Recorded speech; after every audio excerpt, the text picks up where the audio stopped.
Why FPV drones are changing warfare faster than tanks ever did. For over a century, tanks defined how wars were fought. Whoever fielded the strongest armored force controlled the battlefield.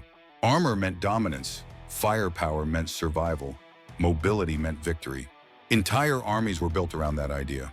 But in just a few years, something radically different has emerged. A weapon that costs a few $100s, a system operated by a single person, a platform that ignores armor, terrain, and traditional defenses. FPV drones are not just another weapon.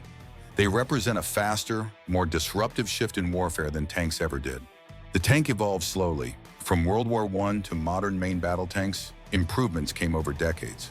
Thicker armor, better guns, improved engines. FPV drones flipped that logic entirely. Instead of building something harder to kill, militaries and non-state actors began building something cheaper, faster, and disposable. FPV drones do not need to survive. They only need to reach their target once. A modern tank costs millions of dollars and requires crews, logistics, fuel, maintenance, and support units. An FPV drone can be assembled for the cost of a rifle optic and launched from the back of a truck, a trench, or even a rooftop. More importantly, FPV drones collapse the kill chain.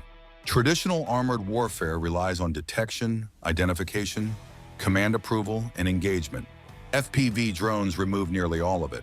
Speed matters more than armor. FPV drones attack where tanks are weakest. Top armor, rear compartments, crew hatches. Battlefields have become transparent. Anything that moves can be seen.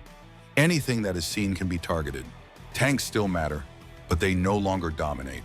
FPV drones lower the barrier to entry for modern warfare. Small units can now achieve effects once reserved for air forces and armored brigades. FPV drones evolve faster than any armored platform ever could. Warfare is no longer about who builds the strongest machine. It is about who adapts the fastest. And right now, speed is winning.